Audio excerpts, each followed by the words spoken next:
y'all, it's Kara. Welcome to another video. Today we're going to be talking about not my favorite books that I've read in 2021, but my favorite 2021 book releases. So these are books that were published in 2021 that I've also read this year. I kind of got this idea after seeing the Goodreads Choice Award nominee announcements come out earlier this week. I definitely had a lot of books that I read and enjoyed on those lists, but also I feel like there are a lot of snubs I want to talk about. I read some really good books this year that I just didn't see in those categories. A little bit sad about it, but I also understand it's basically a popularity contest. I'm at peace with the situation, but I still want to talk about all the 2021 releases. I just want to show them some love today. But before we get into talking about the books, first I want to thank the sponsor of today's video, Ana Luisa. Ana Luisa is an ethical and a sustainable jewelry brand that I've just grown really attached to this year. Not only is their jewelry beautiful, but their mission and commitment to becoming completely carbon neutral is totally worth bragging about. They're currently running their biggest sale of the year. Buy one piece, get one 60% off. So click the link in my bio to shop that deal now. Let me tell you, with the holiday season rolling around, if you're looking for a gift for someone who you know likes jewelry, you absolutely can't go wrong with gifting them a piece from Ana Luisa collection. They really just want more people to enjoy beautiful things every day. We as consumers shouldn't have to choose between our jewelry being beautiful, affordable, and sustainable. In shopping Ana Luisa, you can find pieces that are all three. Another reason I really respect this company as a whole, and I'm just so proud to be working with them, is that they want to continue to improve their environmental impact. Even though they're already offsetting all of their carbon emissions, they would love to eventually not produce any CO2. Soon they'll be using completely recycled shipping materials, but in the meantime, they're going to continue to offset the little carbon that they do produce. Now, of course, I've got to show you the pieces Ana Luisa sent over. I was so excited when I opened my little pouches this month and saw that I got 2 pairs of earrings. These are so cute together. They're perfect for stacking. I have on the Toda earrings right here, and then also the boa, which are the little snakes moving up my ear. These Toda hoops are so pretty. They're so versatile too. I could really see myself wearing them with a cocktail dress, maybe at a wedding, but I could also see them dressing up a chunky sweater for a holiday party or something like that. I'm also wearing this precious Macan necklace. It looks like a little daisy, and I actually really love the way they look with these Toda hoops because we have the little diamond effect here in the middle, but then also the gold on the outside, and it kind of matches up with these hoops. Like, I would really recommend buying these pieces together, especially with that buy one get one 60% off sale. I think that they are so cute together. I'm definitely gonna be like probably wearing all 3 of these as a combination together a lot. I just think that they go well with any outfit. I've already been wearing them all to work. Literally perfect for any occasion. So don't forget to click the link down in the description box below to shop that buy one get one 60% off sale. That is unheard of. Like I said, it's their biggest sale of the year. Please take them up on this. I love this company so much. I'm definitely going to be shopping for my loved ones. So just keep that in mind. Again, if you're looking for a holiday gift, I really think these pieces are perfect. Thank you again, Ana Luisa, for sponsoring this video. All right, let's get to the books. We have 11 books that I'm going to be talking about today. These are all, again, 2021 releases. I'm only going to be talking about 2 different categories though. First, I'm gonna knock out mystery and thriller 2021 releases, and then I'm gonna move into romance. I want to start out with Who is Maud Dixon? This was such a surprise to me. I can't tell you too much about it, and I have to warn you, please do not read the back of this book. Don't read the inside flap. Don't read the Goodreads description of this book if you've not already been spoiled, because there is a twist that happens in the middle of this mystery book that it's literally spoiled on Goodreads, on the back of the book, just everywhere, and I just can't believe it. It doesn't spoil the book in its entirety, but I didn't know anything going in because someone had warned me about this, and I really feel like so much of my enjoyment would have been sucked out from under me if I knew something was gonna happen in the middle of the book, okay? All I'm gonna tell you is that it's about a very mysterious author. Her name is Maud Dixon, and nobody, apart from like maybe one person at one publishing company, knows the true identity of who Maud Dixon is. So that's kind of where this mysterious title comes from. Who is Maud Dixon? Nobody knows. So at the beginning of the book, we're following this young woman who is pretty unlikable, but in a fun way, in my opinion. I really enjoy reading about unlikable characters, and like when authors find a way for us to root for these kind of like morally gray people, I think that's so much fun. So we're following this young woman. She loses her job in kind of a funny way, and she soon finds herself as the assistant to the mysterious Maud Dixon. That's the only thing I'm gonna tell you about the book. I think it's a pretty wild ride. I would say it's action-packed, but at the same time, it's hard to call this like a traditional thriller. This felt like a very unique story to me, and I really want more people to read it. I'm really sad it wasn't on any of the Goodreads Choice Award like nominee lists. I think it could have been a debut. I think this is her first book. It honestly could have fit in the general fiction category in my opinion, or the mystery thriller section, and it just like struck out on all three of those sections. So yeah, this is me really pitching Who is Maud Dixon to you. Spoiler alert, it probably will be on my top 10 favorite books of the year, like whenever that video comes out next month. I really loved this one. Next, Local Woman Missing by Mary Kubica. This one was very highly hyped, and it is one of the mystery thriller nominees.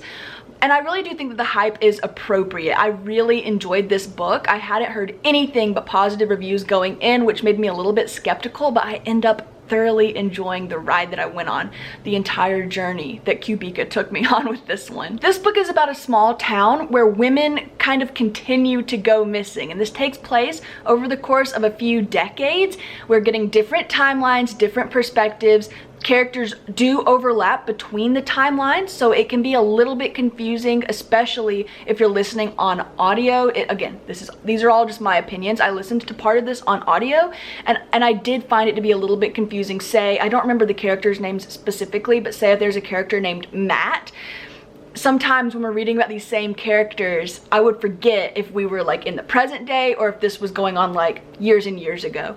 Keep that in mind going in. But the book starts with one of these missing people returning, and then that kind of turns into, well, actually, let's try to solve this mystery in this town of, one, where are these women going? Who's taking them? And also, do we have a murderer on the loose? Is there a kidnapper in town? Is there some type of like general conspiracy going on?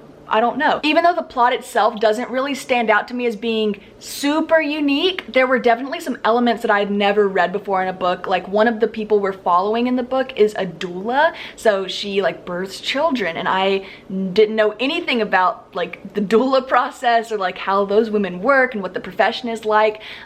Just things like that, where it was interesting and it was different enough for it to still feel really fresh for me. So it's another one that I really highly recommend from the 2021 releases. My heart is absolutely shattered over this next one. I am bereft. I do think that I am bereft in this situation. That In My Dreams I Hold a Knife by Ashley Winstead was not only not nominated for Best Mystery Thriller, but it also wasn't even nominated for Best Debut. I am appalled that we could even be in this situation right now. I just finished this book a few weeks ago, and it is one of my favorite books of the year, and I really want everyone to just go out and read it if you want to. In My Dreams I Hold a Knife is not groundbreaking literature, so please don't think that I'm over here saying like that the writing is flawless and that the characters are just like the most fleshed out people you've ever read in your life. That is not what I'm saying at all, but I had the most fun I've had reading this book. Like, I felt like I was watching TV. When I think back to this plot, I think of it like a movie in my mind, and while I was reading it, I wasn't counting down the pages we had left of the chapter. I didn't know what page I was on at any given time. I couldn't put it down. It was just beautiful. It was a really great experience for me, and I highly recommend it. At the beginning of the book, we're introduced to a character named Jessica Miller, and we find out that this is her storyline in the present day, and she's getting ready for a class reunion for where she went to college, and she's gonna meet back up with her friends, who some she's seen like since they graduated, but others they have not seen each other in quite some time. And while she was in college, she had a bit of a nerdy reputation. She felt like she was maybe on the outskirts of a lot of different situations, but after graduating, she has built herself into the woman she's always wanted to be, almost to like a level of cockiness, a little bit unlikable, which again, I absolutely eat that right up, but she's so excited to go back to this reunion and just show up everybody who ever doubted her. Okay, so as we're getting ready to go back to this reunion, we find out that while she was in college, someone in her group of friends died and was murdered pretty much. So not only that, but we also find out that it is widely suspected that somebody in her group of friends committed that murder. It is so juicy. It is so mind-blowing to me how everything was woven together so seamlessly. I was never confused, and I just was thoroughly entertained from start to finish. So I am very saddened to announce that this will not be winning any Goodreads Choice Awards this year, but it is gonna be on my end of the year favorites list. Mark my words, I loved this book so much. Next, I've gotta talk about Ace of Spades. I had so much fun with this book. It is my favorite young adult mystery thriller book that I've read in maybe ever. This is one of my favorites. I thought it was really good. Now, this one did not get snubbed. This is nominated for Best YA. This is a book that takes place at a private school as well. Something about that setting just really got me this year. But the book is following the only 2 Black students that the school has, and how they are both at the beginning of the book appointed to be like head boy and head girl. There's a group of them, but like the girl totally saw it coming and has been working her entire academic career to be in her position. But for the guy, he totally didn't see it coming, and he's very confused as to why he's currently in this position. And then shortly after all of this happens, the student body starts receiving texts from this anonymous texter, and the texter is releasing secrets about these 2 main characters. And I would say that the secrets get progressively worse, but like they really start out with a bang. Like this is some really bad stuff. I don't want you to think that like, oh, it's just like gossipy, he said, she said. Like, I really always felt like the stakes were very high for these characters, and that is what made this book believable to me. It definitely takes some wild turns. I will say I think that things get a little bit derailed at some point in the story, but I think the stakes are high enough in what like the blackmail and the dirt that this person has on these students. I feel like it makes sense if I'm sitting down reading a fiction book. So I'm really looking forward to whatever this author comes out with next. Very excited to see. Next is Rock, Paper, Scissors by Alice Feeney. So earlier when I was thinking, why didn't In My Dreams I Hold a Knife, why did it not get nominated? I thought, well, maybe it came out too late in the year and everything. No, Rock, Paper, Scissors literally just came out like maybe last month or a month or so ago, and it's already on there. I know that Alice Feeney is already a very well-established writer in the thriller community, very deservedly so. I love this book and I also love her as an author, but I just wanted to throw that out there. That's not an argument that people can give that In My Dreams I Hold a Knife came out too late. No, that's not the case, because this book has not been out long at all, but I really did love it. Rock, Paper, Scissors is about this couple who is going out, where are they? They're in like Scotland or Ireland, but it's about this couple who's on the brink of just like complete devastation. They're about to break up. Like, these guys are not doing well. So they're going out to this snowy, isolated chapel in the middle of nowhere to try to save their marriage, pretty much. So while they're driving up there, the reader learns 2 things. One, like I said, this couple is not getting along well and they're hiding secrets from one another. We don't know like to what scale yet, but we know that they're not getting along and there's like things that they're both hiding. But then we also learn that the husband has something called face blindness, so he can see everyone. Like, he's not visually impaired in a traditional way, but he cannot recognize people's facial features or distinguishing features that they have. For instance, if his wife walked by him in a store, he probably wouldn't be able to recognize her. So he's had to come to learn her by her smell, her voice, her hair. And really the whole point of this book is that once they get up there, are they alone? Is someone up there with them? They're supposedly out in the middle of nowhere, but some things keep happening that make them feel like they're not the only ones up there, and I loved that type of atmosphere. Also, as we're getting the story told, like of the present day, the chapters are interspersed with these letters that the wife is writing on their anniversary. So the book is starting with like maybe their 10th anniversary, so we go back to anniversary number 1. So it's really fun to see how this couple got to where they are in the present, because we're seeing, you know, year 1, this is where we are, you know, I'm so in love or whatever. And as each year goes, the letters get like darker and darker and more is revealed. And it just like, I think it really all comes together very well at the end. Really highly recommend Rock, Paper, Scissors. Lastly is the one that I am the most surprised is not on any of the Goodreads nominee shelves. That is Finlay Donovan is Killing It by Elle Cosimano. Now, I'll admit, I did really enjoy this book. This was like a 4-star read for me, but I didn't love it nearly as much as I feel like the general public did, which is why I'm so surprised that it's not nominated this year. This was a hilarious book. It's the first book in a new series, and I'm really excited to continue it. This book is about a single mother who is an author, and at the beginning of the book, she is talking about a new pitch for the new book she wants to write, which is kind of like a hitman situation. Someone overhears her in the Panera that they're in and comes up and is like, I want you to kill my husband. I want to hire you to do that. And she is like, no, you've got the wrong girl. I don't do stuff like that. But she's in such a tight situation, and then things kind of spiral out of control, and it hits a point where she's like, should I take this woman up on this? And the decisions that this character make are really funny. Are they believable? No, like, I don't know. I didn't think too much about this book was very believable, but it is enough of a fun ride that makes it worth the read. Also, I've not finished it yet, but another one that wasn't nominated at all that really surprised me was For Your Own Good by Samantha Downing. I'm almost finished with this book, and I am completely obsessed with it. It's a total 5-star prediction, and I really have seen nothing but hype for this book. Like, whether or not people enjoyed it or not, it's kind of beside the point. I feel like a lot of people have been reading and talking about this book, and Samantha Downing is a popular author.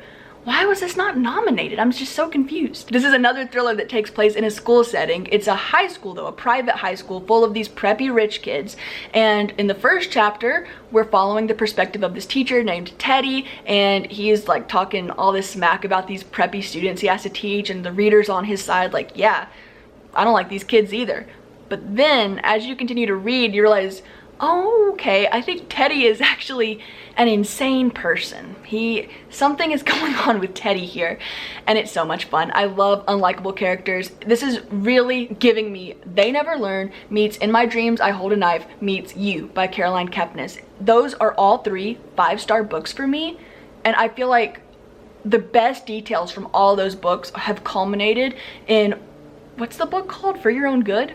Yeah, I'm reading it on my phone on the ebook, so I always feel like I forget book titles when I don't like have it constantly looking at it. Anyway, I really love this book. I can't wait to finish it and to give you my final thoughts in this month's wrap up. Okay, now we're moving on into talking about romance releases for this year. I want to start by talking about my favorite romance of the year, not just my favorite 2021 release, but like the best romance book that I feel like I read this year. Shipped by Angie Hockman. It was also a debut, and I got an ARC for this back in January, and it just started my reading year off to a good start. I loved everything about this book, and it was 5 stars for me. I feel like I haven't gotten a chance to talk about it enough on my channel this year because I've been going through my thriller and horror kick. But if you're looking for just a light, fun time, I know we're in the middle of winter right now, but Shipped was such a fun time. This book's about 2 co-workers who are both kind of up for the same promotion, a la The Hating Game meets The Unhoneymooners, as everyone would like to brand it. I agree with that, but I feel like I love Shipped as its own entity as well. But basically, these people work for this cruise marketing company, or they work in marketing for this cruise line, and they both have to go on this cruise together to see how to better market it to the community and to the world. So I think that part of the reason that I really love this book is because the job that these people have is like my job. I work for the government, I don't work for a cruise company, but that's like the things that they do and they talk about doing and the struggles they face, that is me at work every day. And so I just related to it so hard. So I might be a little bit biased in saying it's my favorite romance of the year, but for it to be a workplace and then for it to have just like absolutely nailed the struggles I feel like I go through and what I work on, it was just perfect to a T. Also, Angie Hockman is really passionate about the environment, and that really showed in her writing. I feel like the book took a turn. It took a few different turns that I wasn't expecting, but especially in environmental conservation or being environmentally friendly and conscious. I didn't expect any of that to come my way in reading this book. And I feel like there were some really great conversations, especially once we hit that like 70% mark. Just really made me think. This one's not super steamy. It has that rivals to lovers angst going on, which I love so much. It is my favorite trope in a romance book. So I'll leave it at that. I don't want to, give too much away about it, but I think that Shipped was so much fun. Another 2021 release that I really loved was Act Your Age, Eve Brown by Talia Hibbert. This one also was included in the Goodreads, just like Shipped was. Like, these two were not snubbed at all. They're receiving very appropriate praise and hype at the moment. Act Your Age, Eve Brown rounded out the Brown Sisters series for me, the trilogy. It was book 3 in this series. You don't necessarily have to read them in order, but it'd be kind of nice too. And this book is following the youngest Brown sister, Eve Brown, and her family from her perspective, she feels like her family has never really taken her seriously. They all have money, but she's never been able to hold down a job, and she feels like that is important to her family. They're about to cut her off from all of her money, so she has to go get this job, and she kind of unintentionally starts working at a bed and breakfast. And how she gets there, absolutely hilarious. Of course, once she gets there, she falls in love with somebody, and I really loved this book. It makes me feel all bubbly and giddy inside just talking about it. I also really loved Float Plan by Trish Dollar this year, but if you would like to pick this book up, please know the cover is super cutesy and there's a sailboat and everything, but it deals with really heavy and traumatic topics. Content warnings for suicide, death of a loved one, like, it is very intensely sad. Please do not pick up this book if you're just looking for a light, fun read, because that is not where you're gonna get it all. There are fun moments and beautiful moments that I think happen in this book, but for the most part, it is very sad. Okay, just want to get that out of the way before I gush about it, because there was so much about this book that made me feel very happy. And I know that the book community is a little bit torn, at least from what I've seen, on is this good representation for grief and moving on? I don't know if there are right answers to those questions. I don't know if there is perfect representation for topics like this, because I feel like everyone handles things differently. For me personally, reading this book felt very healing, and I thought it was beautiful. I'm tearing up a little bit just thinking about it. It's a very short book. If you're interested in reading it, I do recommend it, but again, please keep those trigger warnings in mind. I didn't tell you what it's about, so sorry.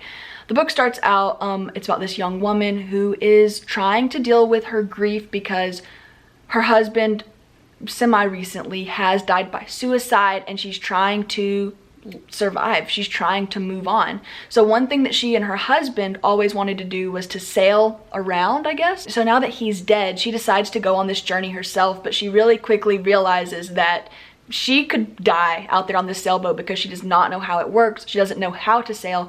So she has to enlist the help of this man named Keen. And I don't know, I just think that the way he's introduced and the way that their characters come together, I think it's something really beautiful. That was a weird review. I didn't mean to get that worked up. Okay, moving on. Okay, this next one is just pure fun. It was so good. Sweet Hand. It was maybe a debut. I don't know.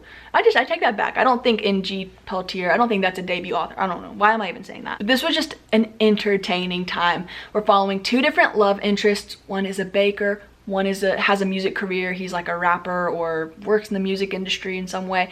And we get to see them as people in their own professions, and we get to see them together. It is enemies to lovers. The book starts out where they are both in a wedding party, and they historically have not gotten along, but they keep being forced together because she's the maid of honor, he's the best man. They're trying to plan things for this wedding, and I just love close proximity like that, where two people hate each other but they're forced together. It makes everything so fun. This one got pretty steamy, and actually the language kind of bothered me a little bit. One of the characteristics of the main character was that she just like cusses a lot, and that's fine in reading to me. I don't like, usually my eyes will just skim over and I don't care, but it was a little bit jarring. I don't know. I feel like also I listened to it on audiobook, so I couldn't ignore it.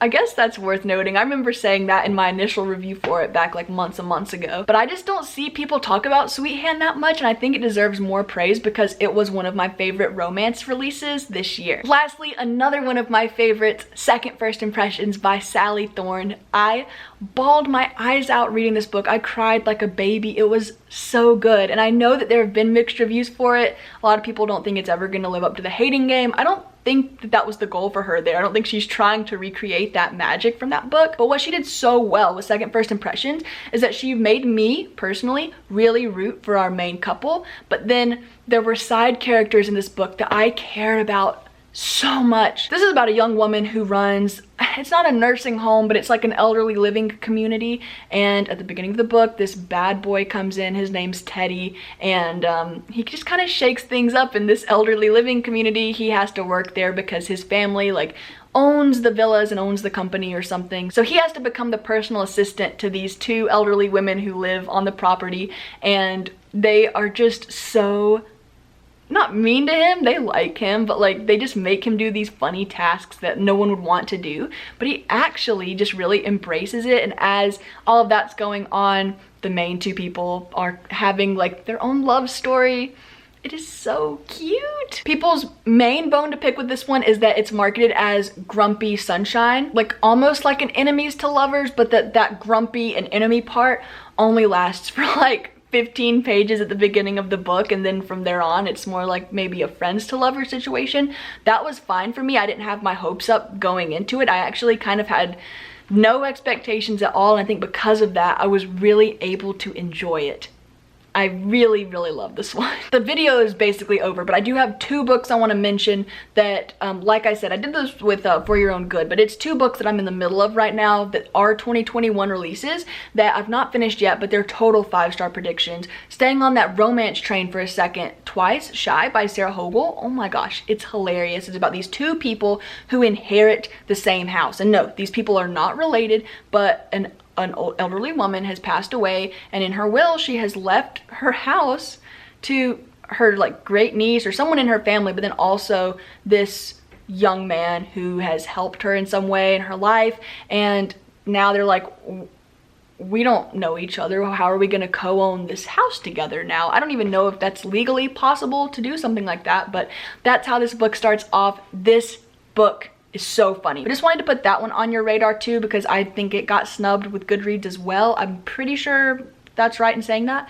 And then also I have to mention the Book of Accidents by Chuck Wendig. I'm like embarrassed to bring it up because I hyped it up so hard and then just put it down because it's a very long book, and my attention span, like I was struggling with it while I was reading the Book of Accidents, but I really, really love it. And if I could manage to finish it, it'll be on my favorites list of the year. It's about this family who has moved to this town. How do I explain it? Basically, there's a mother, a father, and a son in this family. They have moved in to the father's childhood home because the father's father has recently passed away, but we find out that man who was like the grandfather, he was pretty evil. He was really bad to his son growing up and like just a mean guy.